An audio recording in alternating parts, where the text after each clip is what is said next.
Hello, I'm Jeremy Rivera, your unscripted SEO podcast host. I'm here with David Wilson of his agency Zozimus. Let's start with our typical. Tell us about yourself, David, and tell us why we should trust you as a digital marketing expert. Oh, great question. Why should you trust me? I've been doing this since pre-Google, back in the Alta Vista days. Been through, all of the Google algorithm updates, starting with Florida all the way up to today. Work with a lot of big brand companies and small businesses. So, a lot of experience, and I think can trust because at the end of the day, I'm not trying to improve rankings for clients. I'm trying to drive business results, and that's through the lens and the focus of everything I try and do. Um, One thing that's kind of come clear in the past couple episodes is my thinking about how SEO and LLM tools interact. Would you agree with the phrase that it isn't search engine optimization anymore, it's search everywhere optimization now? Agree 100% with that. I think I wrote a blog post about it about a month ago, but it shows up in every conversation. So just some background. So Zozimus, I oversee all of our digital marketing efforts. So that's SEO, social, paid digital analytics, and AI. But this sort of came up for me as I was talking to clients around social media, and it's like you've got YouTube and Instagram and TikTok, and hundreds of millions, billions of people are doing searches on these on a daily, weekly basis. Um, and now it's like, well, these are becoming the primary search channels for a lot of Gen Z and under people. So, how do you optimize your content on your captions?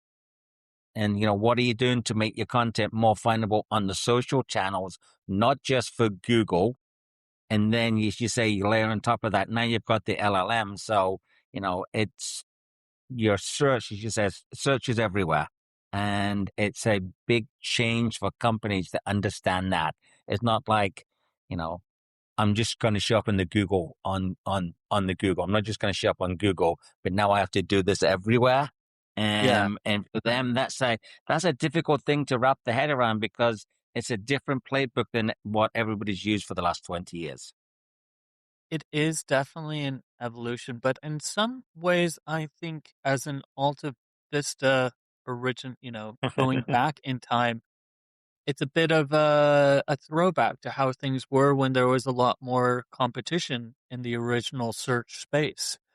Google really stepped into a monopolistic status from 2010 to 2020, and Mhm. solidly, when anybody thought of search, it was just inherently understood on Google. But that's fractured. But we came from a wild, wild west. Alta Vista, Hotbot, Ask Jeeves. None of them were ascendant necessarily over the other. And even when Google came on the scene, it took share pretty quickly, but it took a while for them to nose out and push out. Yahoo was a real thing for a while. Mhm. Microsoft before it was Bing was a thing. Like these were Yes. different surfaces and different behaviors to address and to market towards.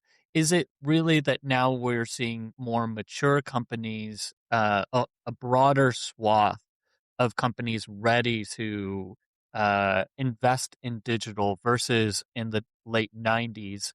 It was still a tremendous question mark of, is this a thing? How much ROI can I get on it? And kind of a change in behavior of C-suite of, hey, we need to be digital first on these things. So great question. I think there's two parts, but one is, yes, the C-suite is understanding that this is a fragmented market, right? And everybody is everywhere. And I think the growth of ChatGPT sort of got that switch. But as you go back to your point about, Google from 2010, so that's 16 years of that's the one playbook that everybody's used. So, right, some of us can go back to pre-Google and sort of reference that. but for marketers under a certain age, all they've known is Google, and it's a really hard spot to move them off because they've built the business on Google, whether that's organic or paid, and now you're asking them to do something different. And to get them to move off of that spot is really difficult. Um, Even though they understand it, but it's still hard for them to do. I saw that reflected. There was this Reddit thread where somebody's like, okay, I understand what a query fan out does. And they're like, should the tactic be if I just take this list of all these query fan outs and then just answer all of them in one page? And old, this person took the time to like post like 3 long threads of like unraveling. Okay, well, the query fan out is a reflection of how you're understood in the marketplace. And this is how you should think about a business. And the reply was, okay, that's great. And I understand and I appreciate that. But should I just duplicate this list of query fan out items and like, make it explicitly list them on the page? And they're like, okay, let me go over this again. Like, it's not we're so used to being tacticians in a specific vein. I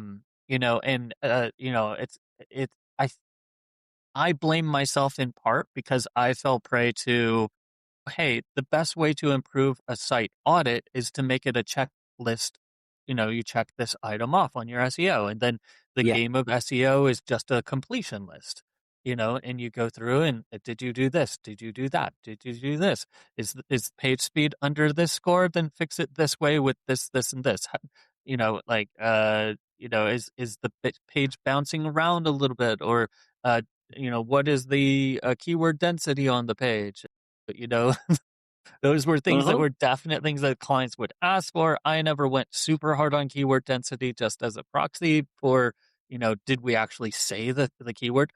But that type of checklist mentality, that's going by the wayside, yeah? It really is. And again, clients have got used to that. But now you have to give them a little more information behind it. Like, why are you recommending this? And we'll often a tangent on that. One of the things that I've found with the LLMs is trying to get ChatGPT to understand who you are as a client.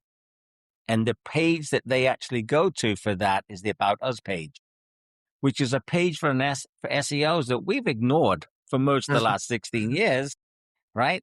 But because we're viewed as there's not any real SEO value, but there's now AI value to it, right? So there's some schema markup, but there's changes to that page now. So now we have to do the explanation to the client. It's not just, checklist on this page, but we want to make these changes and this is why. And then you can try and show them data. So I think there's a little more show and tell than what we've had in the past to explain we're doing this a little differently than we did. And this is why. And then this is what we're trying to get you from the result. That's definitely in line with my previous conversations with Jason Barnard of Calicube, all about entity optimization and analysis. Came out with my conversation with Grant Simmons, who's also an old dog, who came from Alta Vista Times. And he said, entity home, you've got to build an entity home. And that's largely the about page. It should be the about page. I've seen it fall off site and all of the information about a company is on another site and you're like, oh, that's terrible. Um, Nothing more confusing than an entity that's fractured over, multiple things. What is kind of your playbook of a specific tactic that's survived? What's an SEO tactic you still have in hand, you still execute on a regular basis, and is pretty much unchanged or is relatively unchanged? I think internal linking still has an enormous amount of value for, um, that's been a tactic we've used for a long time. So, and I'm not talking navigation of footer, right? In context links to your key pages, I think still carries an awful lot of value with it. Because at the end of the day, you're telling Google, and while we're talking about LLMs and search everywhere, I mean, it's still you still need to be visible there. It's still telling them these are the most valuable pages on my website and these are the relevant keywords. So internal linking, um, not using the same keyword all the time where we link to those pages is a tactic that I find is still working today and has for the last decade. Is that as simple as just linking on longer phrases that contain that query or that specific word? So resisting the impulse of, you've got a keyword research tool. So just linking the word keyword research, include in the anchor text a little bit more of, when exploring keyword research, it's important to add context is the whole phrase to link to. Or is it a more specific tactic of, I do X with the page. I analyze the relevant keywords and then specifically map out all of the unique different ways that I want these anchor texts to be diversified. Do you, meaning, do you intentionally take the steps to create your diversification, or do you just try to be more diverse in how you're selecting the context and not limiting yourself to a single keyword? Yeah, I think that it's a great question. When we first started this, it was just a single keyword, right? That's what we're going after. You're targeting diabetes, and anytime you mention diabetes, you would link back to the diabetes page. Um, but as the algorithms have got more sophisticated, as you said, now you're looking for the related keywords. It's not just diabetes and a 1, 2, and now it's insulin and insulin resistance, right? You're looking for those related keywords that can point back, that can give the search engine, the LM, so a little more depth and content. And as a result, that page is going to rank for a wider variety of keywords. Curious if you've run into it because it's kind of it's a related topic. Going digging into some of the few tools that we have in SEO to kind of put our finger on the pulse. Um, and would you agree that right now we have, Google Analytics, we have Bing and Clarity, and we have Google Search Console, and then whichever pick your poison of your rank tracking slash SERP checking tool. Like that's the range of potential data sources that we can look to because Bing has Copilot query data, so does Microsoft Clarity. Google Search Console is obviously Google search information, and then Google Mm-hmm. Analytics or Clarity kind of tells you the source slash behavior of where people are coming into your site. Um, is there any other tools that you've played around with to get more data or discovery, or is that kind of the full? I mean, obviously there are alternatives to Google Analytics, Yeah, coming in here and there, Fathom, Phantom, a couple others, but for the most part, let's see, good digits, or sorry, good metrics. I'll give a shout out to my previous guest for that. But are there any other tools or measurement tools that people should be adding to their stack to better understand search at this moment? I think there's the two ways as you said, you've got the core, right? You get Search Console, you've got Bing, and you've got Google Analytics, right? That's the foundation. Then it's a matter of what you can build on top of that, and whether you're using an Ahrefs or a SEMrush or Mars or wherever that variety of tools.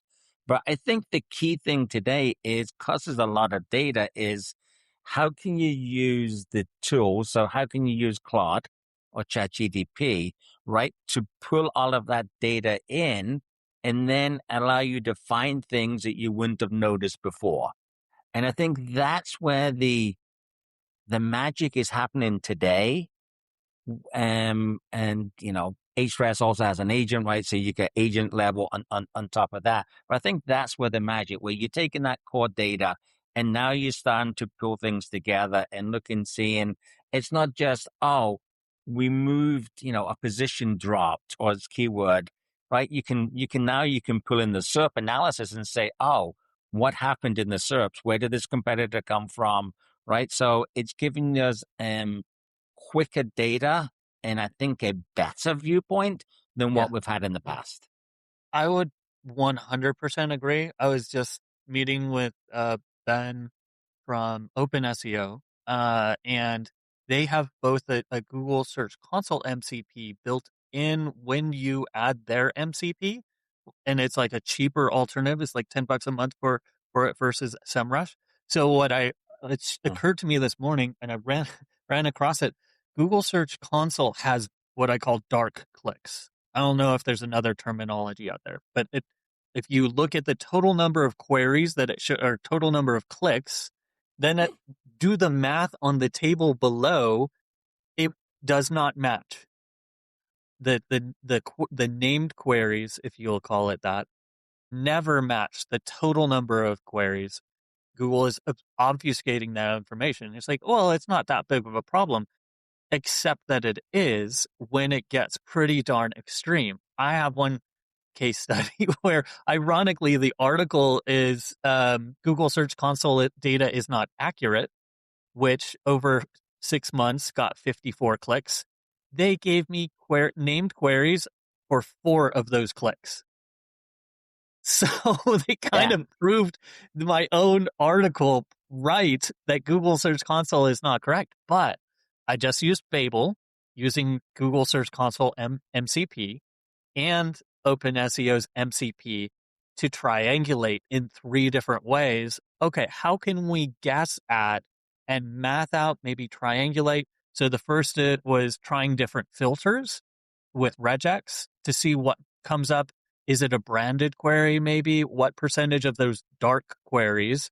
What is the initial percentage first? Like, and it was very high for my site. It's like, you know, 34% of my queries are dark across the whole site. And for that page, Yeah. obviously it was 5 queries out of 54 is 3 Yeah. or 4% visibility. So like 95% invisible or dark queries. You can first, you apply the filters, the regex filters, but then you can also triangulate. Okay, if I know that this page through a third-party tool, it ranks for this keyword with this much volume and a potential organic click-through rate of this, and on the Search Console side, I don't see a matching click that fits within that math, then I've got a probability of the number of clicks that can surface up there, right? Mm-hmm. So it's kind of, none of this would be, you could have probably have done this 10 years ago, but it would be very hard to do the math or figure it out. But now that's like 3 prompts. You probably don't even have to use Fable. I just used Fable to kind of ask, okay, as a hypothesis, how can we extract this data and then turn it into a repeatable prompt? But Mm-hmm. now that you have that prompt, you can come back and, using the foible of one data source, you can use a different data source uh, plus Claude to disambiguate, because that's always been the superpower of SEOs, is we're not looking at a singular data source, and we're also holding knowledge in our head of what is the lens through which this data needs to be understood. Mm-hmm. So cross combining these different channels, taking a savvy operator plus Claude plus data sources, you've got a recipe for, inventive new solutions for old problems. Yeah, I think there's a lot more information in Google Search Console than people think. The number of people I've spoken to who thinks you can only export 1,000 lines of file, and it's like we've been using there's a Google Sheets plugin we've been using that's a free tool that gives us 25,000 lines. Yes. It's a huge difference. If I'm looking at if I'm doing keyword research or I'm looking for something and I've got 25,000 lines and you've got 1,000, big difference with that. So been able to do that, and as you say, use those different sources, and the AI tools gives us the ability to do better data than we had before, right? If you get 25,000 lines, you're doing a year's worth of data analysis. That's a pretty big pivot table, right? For Fable or ChatGPT, it's not, and we can get there pretty quickly. So, it's been able to leverage those as much as you can. The other thing that you touched on that we do is, we've developed a process around expected click traffic. Mhm. So if you take your Google console average position for a page, and you take the click-through rate data that's out there, you can match it together, and you can say, I'm in position 4, and I'm expected to get, we'll make this up, 9% click-through rate. And I got this many clicks over it. So my actual click-through rate was this. So am I above it or below it?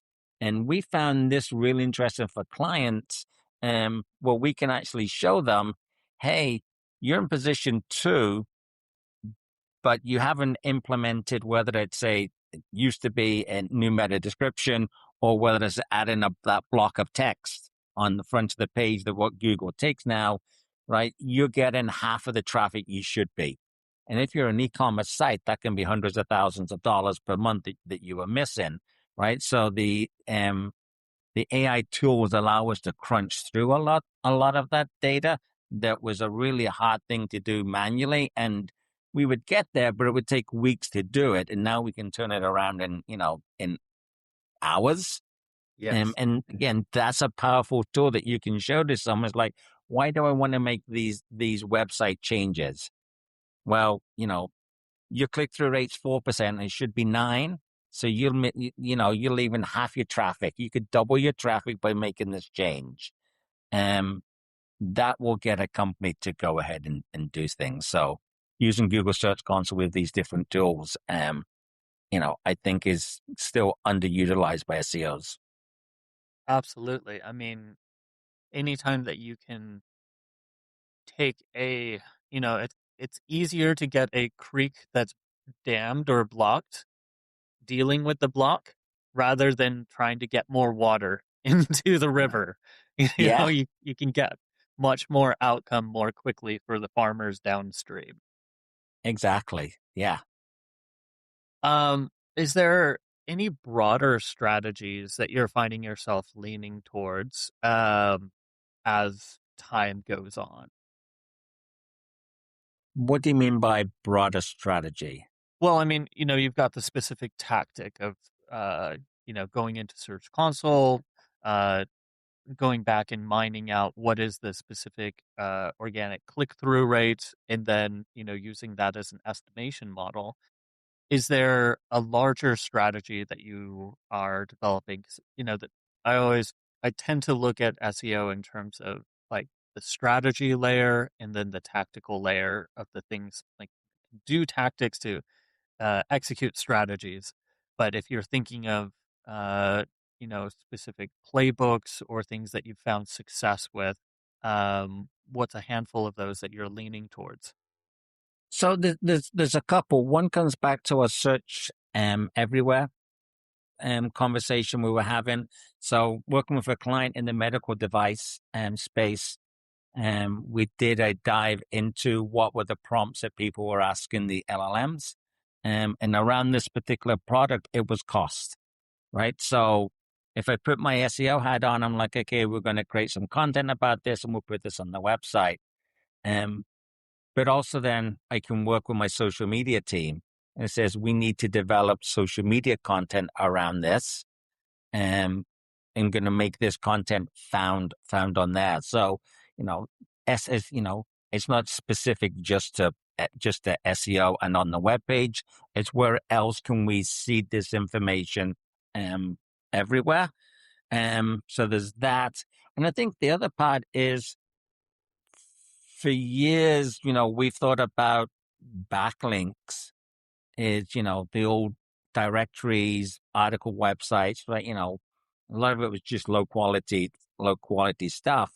But looking at it from the lens of digital outreach for using PR, right? So how can I work with our PR team to get exposure for a client, because if our PR team can get a client in multiple publications in their vertical that's specific to them, if it's local to them, if it's national, right? That's going to help us from an SEO standpoint.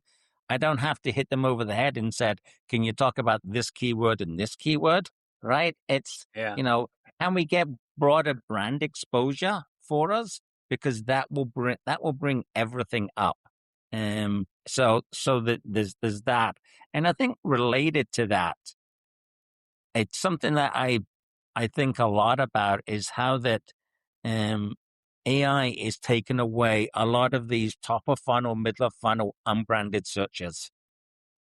And so now you have to be, and it becomes hard to fight that from a paid standpoint and from an organic standpoint, which means that people are going to find you from brand.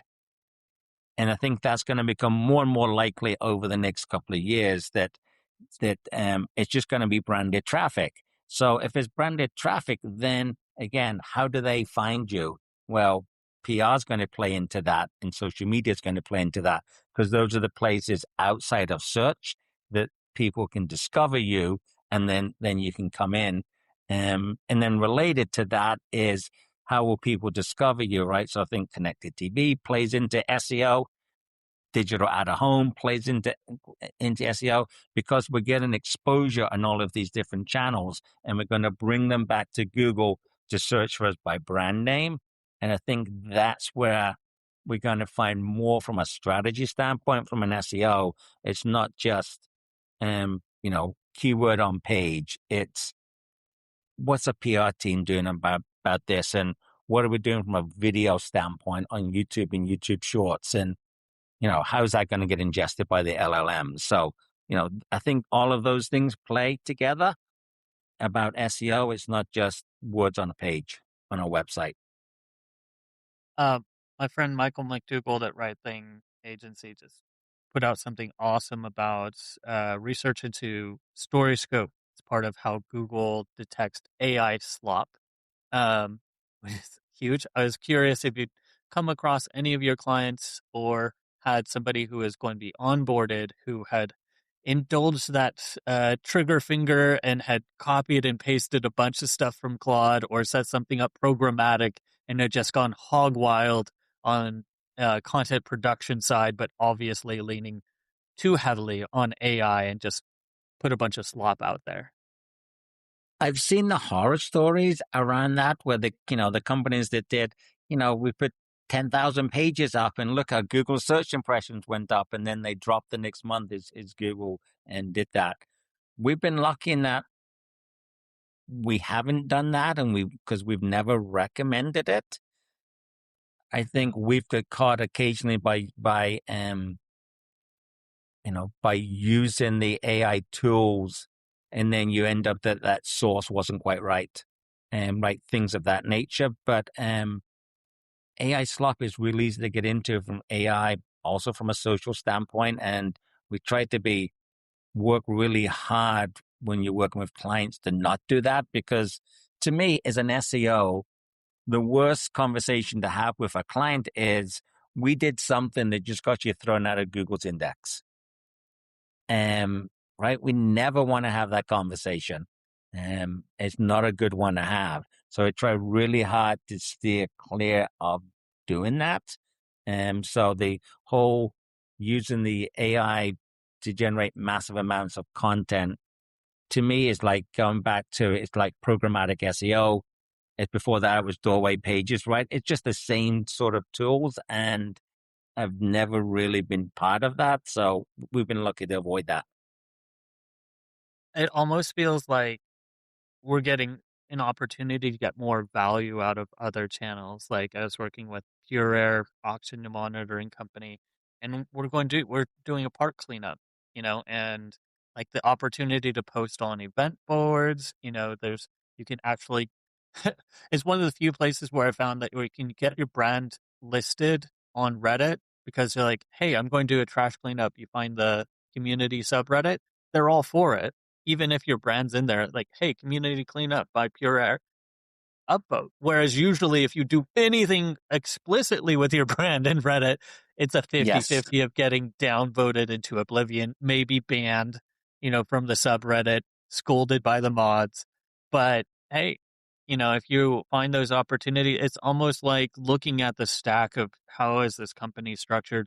Oh, well, you are contributing $1,000 a month to, Make-A-Wish Foundation, but you said that nowhere on your site.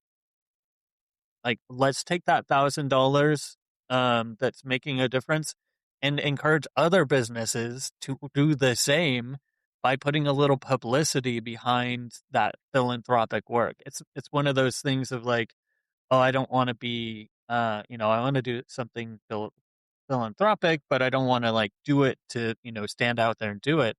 But for businesses, the more businesses that, co-market with nonprofits, and I was talking about with Andy Choi, he specifically runs a program to help companies not necessarily found new nonprofits, but there's tons of ways to collaborate. And like if you're in a community, my wife, she works at a tattoo shop as an apprentice, and her boss is a veteran. It's hugely important to him. Like, hey, you should check out and see what's the needs of the veteran community in Cookville and find out how you can bolster that. Is it visibility? Is it, can you do a pledge drive? Do they need volunteers or do they just need cash or do they need visibility? Because it's always one of those three with a nonprofit. Hmm. But Yeah. by doing that, that creates a kind of type of footprint of links and visibility that if curated from an SEO perspective, you can get so much more bang for your buck and you can, do these digital marketing campaigns that are hybridized and get so much further than I'm going to pull up Ahrefs and here's my keyword list and here's your 4 blog posts for the month. Yeah. I agree. It's like real marketing versus just checklist SEO. And right. And so, yeah, the checklist SEO is, yeah, there's those 4 blog posts and, you know, will it work? It might work in the short term. But, what you said is also hard to replicate because it takes time and effort, right? For that tattoo parlor to work out in the community with different veterans groups, right? That is not only great from a business standpoint for them, it becomes defensible from an SEO standpoint because they'll get links back to them. It's going to help them be known from the LLM and the Google standpoint. It's hard for another tattoo parlor to replicate that. It's, as you said earlier, it's not a tactic, it's a strategy, right? And it's like, how can we put our strategy hat on and create a plan that has some sort of a moat around it? And that's really difficult in today's world. But something like that allows you to create a moat because 99% of other companies like that are not going to do that. And that gives that company a chance to dominate from a local SEO standpoint. I like the concept of the moat, and thinking about, the commoditization effect of AI tools. It's pretty extreme in the white collar workforce. So it almost becomes, when something can be repeated, you have to, find what is unique or what is the story, what is your angle or tactic or value that you're appealing to, have a differentiator. Mm-hmm. Yeah, I think it's never been more important. And, I remember years ago talking to a company that sort of working in house and we wanted to do a blog and start increasing the content and sort of showed these are the competitors and this is how much content they're producing. And, they're producing twice as much as we are. And if you put that over, over a year, over 2 years, 3 years down the road, we'll never be able to catch up because they're so far in advance, right? So that company was using content at that point as their moat. And I think for a lot of businesses is looking and saying is, what is the moat that I can create from a SEO digital marketing standpoint that allows me to withstand whether it's a Google algorithm update, Claude or ChatGPT doing something, but what, or something going on in the economy, what's going to allow me to stand still, to stand strong as a business. And that's now when you can find that and you can lean into that, I think that's the businesses are going to do really well over the next couple of years. I think with Claude and GPT, it's never been easier to do that competitor gap analysis correctly in a way Mm-hmm. that was not possible, 10 years ago with the basic tools that would be, oh, you have your content and their content, and you have a gap. They're doing better with these articles. No, no, no. You need to find the gap where they're not making those articles. You're not making those articles. Those articles don't exist. Mm-hmm. That's new market opportunity. What's the unaddressed piece of it? And, Yeah. looking at that moat is, oh, hey, I can better identify in the marketplace what are the intents of people that are in my audience that are unfulfilled by anybody right now. Mm-hmm. Yeah. And sort of related to that, one of the tactics that we've been using is we'll take Gemini, ChatGPT, and Claude and create a prompt around SEO, right? You're an SEO analyst. Go look at ABC Corp, right? Do a research, use all the available tools. All three of them will pull something different, right? We take those three reports, we put them in NotebookLM, and then we say to them, NotebookLM, I'm a competitor of ABC company. What are the three weak points around SEO that I, as a competitor, can take? Well, if it's a true competitor, then I have my action plan around what I should be focusing on. And if I'm ABC Corp because I'm doing a 360 on myself, I now know what my weakness is from an SEO standpoint and where I should be focusing my time. Right. So that's something that was, as you said, was difficult to do before. But now you can start to pull it in, and now you can use the LLMs to ask the questions around what are the strengths and what are the weaknesses and why, and how would you attack these? And then you can lay your own knowledge on top of that. Now you got a playbook around how to attack a moat or how to build a moat. And I find that that's something that's working really well for us at the moment. Question from my previous guest, Zach Ellie from Finder.com. He was wondering whether the era of faceless brands is over and if we're seeing the rise of you know, CEO directors, Elena Verna at Lovable, people from the Anthropic team, for example, being faces, having personas and having a public presence, is giving more of that human element to these brands versus, just the corporate faceless entities that we've known and loved for the past generation. He's wondering if we're going from faceless to having, archetypes and people associated as figures with brands that are successful. We definitely see that on social, that when you can put a face to a brand and sort of, this is our team, these are our leaders, and more importantly, this is the behind the scenes, right? It's not just here's a face and the CEO's talking, but this is we did a local community event and this is our team out there and there's some video on that. I think that is works really well. I think it works really, really well at a small business standpoint. I'm not 100% sure that says because I know Dario more than Sam, would that make me buy Claude versus ChatGPT, right? Or if I know Hrefs versus Mars, right? Would I have bought Mars back in the day because Rand was there, and am I less likely to buy Mars now because Rand? I might be, but it at least in a crowded marketplace, it allows you to identify who they are. I think the challenge for brands is as you move from being faceless to having a face, then you have to stand up for something. and we as a company stand up for XYZ. And for a lot of companies, that is really difficult because they're afraid that they are going to upset a percentage of the country or a percent of their audience because they don't agree with that. So for a lot of companies, there's that risk factor about putting themselves out there Yeah. for that.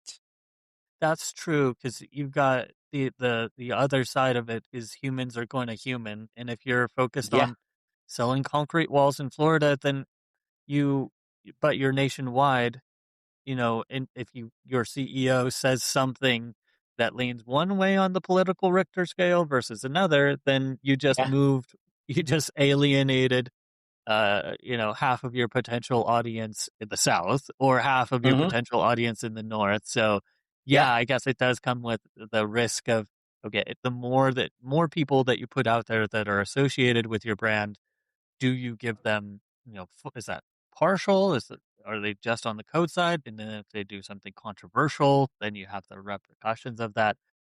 So maybe it's like within specific elements and in specific arenas, like surfacing people, to do the conference circuit or to do the podcast tours Hmm. and, get out there and have human to human conversations or even just leverage the superpower that is right now of human to human conversation of, doing internal interviews and introducing your CEO in a more controlled aspect or the director of development in a controlled aspect, but using that as a marketing vehicle, but not, putting them in the driver's seat of your entire company because they might drive it into a ditch. Yeah. And I think the thought that came to mind as you were saying that, so I agree with that, but also there's a recruitment part of that, right? That if I'm looking for a job and I want a job in marketing and I'm seeing a vice president of marketing or a CMO or whatever position on these different podcasts, different stuff, and the dynamic, and they got great ideas, I'm like, I want to go work for that person in that company Yeah. versus if it's just faceless, then it's just like it's company A versus company B. Like, it may end of the day, it might just come down to money, right? But the other one can attract talent if you're visible and across the channel. So I think that's a part of being visible and putting a face that businesses don't think a lot about is how can it help me recruit really good talent? Let's kind of round out here. Are there any special projects that you've done? Any presentations, downloadables, or resources you put up at your agency site that you want people to be aware of? I'll make sure to add these to the show notes. Yeah, we have a series of case studies on zozimus.com, Zozimus.com, around some of the work that we've done in med device, e-commerce, higher ed, finance, from an SEO standpoint, that are quite good. Well, I appreciate you stopping by and giving your wisdom on the topic. I'll make sure that you get all linked in the show notes. For my listeners, I've got a ton of new resources up on unscriptedseo.com, a whole hub library of all of my past guests. I've had 120 so far, broken up by topic. So you can find guests and, of course, read through David Wilson's recap if you wanted something specific that we talked about. I do a full account breakdown. He's going cross post an article with resources from the interview. So check out unscriptedseo.com for more information. And David, thanks for stopping by. Thank you very much, Jeremy. This has been great.